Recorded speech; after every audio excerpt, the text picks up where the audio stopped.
Friday தியேட்டருக்குலாம் release ஆன யோகி பாபுவோட boat movie எப்படி இருக்குன்னு இப்ப பார்க்கலாம்.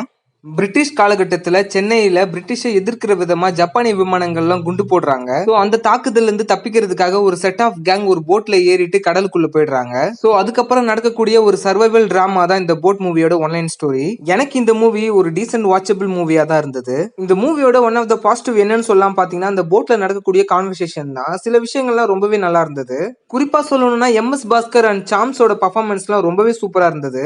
அதை தவிர மத்த கேரக்டர்ஸோட ரைட்டிங்லாம் கொஞ்சம் சுமாரா தான் இருந்தது. சாங்ஸை கம்பேர் பண்றப்ப பிஜிஎம்ஸ் படத்துக்கு ஏத்த மாதிரி தான் போட்டிருந்தாரு ஜிப்ரான். பட் இந்த மூவியோட டைரக்டர் சிம்பு தேவனோட கம்பேக் மூவியா இது இருக்கும்னு நினைச்சு நிறைய பேர் சொன்னாங்க. பட் அந்த அளவுக்கு இந்த மூவி இல்லைன்னு தான் சொல்லணும். ஒரே இடத்துல ஸ்கிரீன் பிளே நகர்றதுனால இந்த மூவி உங்களுக்கு சலிப்பை ஏற்படுத்தும். பட் ஒன் டைம் வாட்சபிள் பண்றதுக்கு கொஞ்சம் ஒர்த்தான மூவி தான் இந்த போட். ஸோ உங்ககிட்ட டைம் பிளஸ் மணி இருந்ததுன்னா கண்டிப்பா தியேட்டருக்குலாம் இந்த மூவியை ஒன் டைம் வாட்ச் பண்ணுங்க. Stay tune.